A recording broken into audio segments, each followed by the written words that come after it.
নমস্কাৰ, মই ডক্টৰ ৰজি দন্ত বিশেষজ্ঞ আৰু আপোনালোক সকলোকে মোৰ চেনেলৰ অন্য এটি ভিডিঅ'লৈ স্বাগতম জনাইছোঁ। এটা কমেণ্ট পাইছিলোঁ যে এটাও যদি দাঁত নাই তেতিয়াহ'লে নকলি দাঁত আৰ্টিফিচিয়েল দাঁত লগাবৰ কাৰণে 2 পাৰি দাঁততে কিমান খৰচ পৰিব। তো আজি এই গোটেইখিনি বিষয়ে কিমান খৰচ পৰিব, কি কি অপশ্যন আছে, কি কি ট্ৰিটমেণ্ট আপুনি কৰাব পাৰে তাৰে বিষয়ে বিতংকৈ আলোচনা কৰিম। গতিকে যদিহে জানিব বিচাৰে ভিডিঅ'টো স্কিপ নকৰাকৈ শেষলৈকে চাব বুলি আশা কৰিলোঁ। তো আটাইতকৈ প্ৰথমতে মই আপোনালোকক যদিহে আপোনাৰ এটাও দাঁত নাই আৰু আপুনি দাঁত লগাব বিচাৰিছে, ওপৰ পাৰি আৰু তলৰ পাৰি 2 পাৰি দাঁত যদি লগাব বিচাৰিছে তেতিয়াহ'লে আপোনাৰ ওচৰত 2টা অপশ্যন আছে। 1 নম্বৰ অপশ্যনটো হৈছে ৰিমুভেবল কমপ্লিট ডেঞ্চাৰ, খোলা মেলা কৰিব পৰা যিটো দাঁত হয়। আপোনাৰ কি হয়, এখন প্লেটত গোটেই দাঁতখিনি ধুনীয়াকৈ লাগি থাকে, ওপৰত এখন প্লেট আৰু তলত এখন প্লেট, আৰু আপোনাৰ মুখৰ যি আলুৰ আৰু আপোনাৰ পেলেটৰ এটা জোখ লৈ পেলাই সেই জোখৰ সহায়ত আপোনাৰ যিখন প্লেট হয় সেই প্লেটখন বনোৱা হয় আৰু প্লেটখনৰ ওপৰত আপোনাৰ দাঁতখিনি লগাই দিয়া হয় আৰু ধুনীয়াকৈ আপুনি নিজে খুলিব পাৰিব, নিজে পিন্ধিব পাৰিব, নিজে খুলি দাঁতখিনি ক্লিন কৰিব পাৰিব। ৰাতি ধৰক দিনটো পিন্ধিলে, ৰাতি আপুনি শুৱাৰ আগতে খুলি পেলাই চাফা কৰি পানীত ডুবাই থৈ দিলে, ৰাতিপুৱা শুই উঠি আকৌ পিন্ধি ল'লে। তো ইয়াৰ প্ৰচেছ এইটোৱে হয়।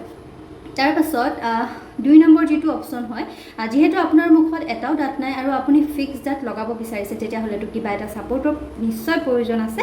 তো সেই গতিকে প্ৰথমতে আপোনাৰ ইমপ্লাণ্ট যিটো স্ক্ৰু ফিটিং কৰি এটা ছাপৰ্ট বনাই লোৱা, তাৰ ওপৰত আপোনাৰ আৰ্টিফিচিয়েল যিখিনি নকলি দাঁত হয় সেই নকলি দাঁতখিনি ফিক্সকৈ আপোনাক ডক্টৰে লগাই দিব। সেই দাঁতখিনি আপুনি আপোনাৰ নেচাৰেল দাঁতৰ নিচিনা, আপোনাৰ অৰিজিনেল দাঁতৰ নিচিনা আপুনি যেনেকৈ ব্ৰাছ কৰে তেনেকৈ প্ৰপাৰ টুথব্ৰাছিং টেকনিক, যেনেকৈ আপুনি ব্ৰাছ কৰিব লাগে সেই টেকনিকত ধুনীয়াকৈ ব্ৰাছ কৰি ক্লিন কৰি ৰাখিব পাৰে। কোনো ধৰণৰ অসুবিধা নহয়, আপুনি নিজে খুলিব নালাগে, একেবাৰে অৰিজিনেল দাঁতৰ নিচিনা আপোনাৰ মুখৰ ভিতৰতে লাগি থাকিব, খুব ধুনীয়া হয় দেখিবৰ কাৰণে। আৰু ধুনীয়াকৈ আপুনি ব্ৰাছ কৰি কুলকুলি কৰি মাউথৱাছ ইউজ কৰিব পাৰে। তেতিয়া আপোনাৰ কি হয়, মুখৰ দুৰ্গন্ধ হোৱা প্ৰব্লেমৰ পৰা বাচিব পাৰে। তো এনেকৈয়ে আপুনি এই 2টা অপশ্যনৰ দ্বাৰা আপোনাৰ মুখত যদি এটাও দাঁত নাই তেতিয়াহ'লে দাঁতখিনি ধুনীয়াকৈ লগাই ল'ব পাৰে। বিশেষকৈ মোক খৰচৰ কথাটো সুধিছিলে, কিন্তু তথাপিও মই কি কি অপশ্যন আছে, কি কি টাইপৰ দাঁত আছে তাৰ বিষয়ে অলপ আপোনালোকক জনাবলৈ চেষ্টা কৰিলোঁ। প্ৰথম যিটো ৰিমুভেবল কমপ্লিট ডেঞ্চাৰ হয়, সেই ৰিমুভেবল কমপ্লিট ডেঞ্চাৰ অসমৰ যিকোনো ঠাইতে এৰাউণ্ড আপোনাৰ 15,000ৰ পৰা 50,000ৰ ভিতৰত আপোনাৰ কোৱালিটি ৱাইজ, 15,000ৰ পৰা 50-60,000লৈকে আপোনাৰ কোৱালিটি ৱাইজ আপোনাৰ ডিফাৰেণ্ট ক্লিনিকত ডক্টৰৰ এক্সপিৰিয়েঞ্চ সাপেক্ষে আপোনাৰ কোনটো মেটেৰিয়েল ইউজ কৰিছে সেই সাপেক্ষে আপোনাৰ কি হয়, যিটো ৰেটটো হয় দামটো বেলেগ ধৰণৰ হয়। তথাপিও কিন্তু আপোনাৰ 15,000ৰ পৰা 50,000ৰ ভিতৰত কমপ্লিট ট্ৰিটমেণ্ট হৈ যাব। 3-4 বাৰ আপুনি আহিব লাগিব জোখ দিবৰ কাৰণে। তাৰপাছত যেতিয়া ফাইনেল জোখটো লোৱাৰ পাছত আপোনাক প্লেটখন ডক্টৰে শিকাই দিব, কেনেকৈ পিন্ধিব লাগিব, কেনেকৈ খুলিব লাগিব, কেনেকৈ চাফা কৰিব লাগিব, কি পষ্ট কেয়াৰ, মানে যিখিনি পষ্ট কেয়াৰ হয় প্লেটখন পিন্ধাৰ পিছত কি কেয়াৰ কৰিব লাগিব। যদিহে আপোনাৰ কোনোবা ঠাইত খুচে বা অসজা লাগে তেতিয়াহ'লে ডক্টৰৰ ওচৰত আহিব লাগিব।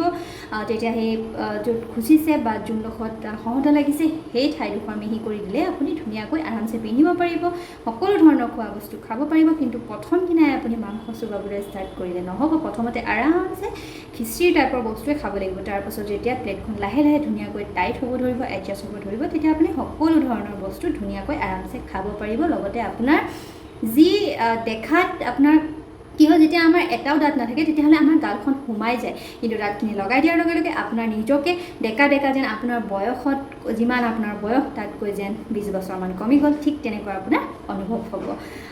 তাৰপাছত যিটো আপোনাৰ ইমপ্লাণ্ট ছাপৰ্টেড ফিক্স আপোনাৰ dancer, implant supported fix dancer যদি আপোনাৰ কৰিবলৈ হয়, ইয়াতো আপোনাৰ বিভিন্ন ধৰণৰ টাইপ আছে। টাইপকেইটাৰ বিষয়ে মই ইয়াতে ইমানকৈ নকওঁ বাৰু। আপুনি যদিহে আপোনাৰ ট্ৰিটমেণ্ট কৰাব আছে তেতিয়াহ'লে আপুনি যিকোনো এগৰাকী ডক্টৰৰ ওচৰলৈ গৈ বা যিকোনো এখন ডেণ্টেল ক্লিনিকত গ'লে আপোনাৰ সবিশেষ গোটেইখিনি খৰচৰ পৰা আদি কৰি কিমান দিনৰ ভিতৰত আপোনাৰ গোটেই ট্ৰিটমেণ্টটো কমপ্লিট হৈ উঠিব, গোটেইখিনি কথা আপোনাক ডক্টৰগৰাকীয়ে ধুনীয়াকৈ বুজাই দিব আৰু সেই অনুসৰি আপুনি প্লেন কৰি পেলাই ট্ৰিটমেণ্টটো ষ্টাৰ্ট কৰিব পাৰিব। তথাপিও যদিহে ইমপ্লাণ্ট ছাপৰ্টেড কমপ্লিট ডেঞ্চাৰ বনায় তেতিয়াহ'লে আপোনাৰ 2 লাখৰ পৰা 3 লাখৰ ভিতৰত কমপ্লিট ৰেডি হৈ যাব। আজিলৈ ইমানেই। আপোনালোকৰ যদিহে ভিডিঅ'টো ভাল লাগিলে আৰু যদি কোনোবা দাঁত নথকা পেচেণ্ট আছে, তেওঁলোকে লগাব বিচাৰে, তেতিয়াহ'লে কণ্টেক্ট কৰিব পাৰিব। মোৰ ফোন নম্বৰ ইয়াতে স্ক্ৰীণত দিয়া আছে। মোৰ চেম্বাৰ আছে তিলৈ নগৰ, মৰাণ, ডিব্ৰুগড় ডিষ্ট্ৰিক্টত।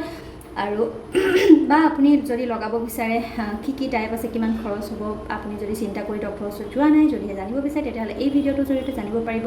আপোনাৰ ফ্ৰেণ্ডছ আৰু ফেমিলি মেম্বাৰত যদি কাৰোবাৰ দাঁত লগাবলগীয়া আছে তেতিয়াহ'লে এই ভিডিঅ'টো ইজিলি আপুনি শ্বেয়াৰ কৰিব পাৰে। আৰু শেষত যদি ভিডিঅ'টো ভাল লাগিলে তেতিয়াহ'লে অনুগ্ৰহ কৰি লাইক এটা কৰি দিব। আৰু যদি প্ৰথমবাৰ মোৰ চেনেলটো কোনোবাই চাইছে তেতিয়াহ'লে অনুগ্ৰহ কৰি চেনেলটো ছাবস্ক্ৰাইব কৰি বেল আইকনটো ক্লিক কৰি অল কৰি দিব, যাতে মই দিয়া ভিডিঅ' নটিফিকেশ্যনবিলাক আপোনালোকে সময়মতে ধুনীয়াকৈ পাই থাকে। আৰু কিছুমান ডেণ্টেল ৰিলেটেড যিবিলাক মানে জানিবলগীয়া কথা থাকে সেইবিলাক যাতে সময়মতে গম পাই থাকে আৰু নিজৰ অৰেল হেল্থৰ ধুনীয়াকৈ কেয়াৰ কৰিব পাৰে। সেই গতিকে আজিলৈ আহিছোঁ, আকৌ লগ পাম আপোনালোকক এটা নতুন টপিকৰ সৈতে, এটা নতুন ভিডিঅ'ত। আপোনালোক সুস্থ থাকক, সবল থাকক, শেষত তাৰেই কামনাৰে ধন্যবাদ।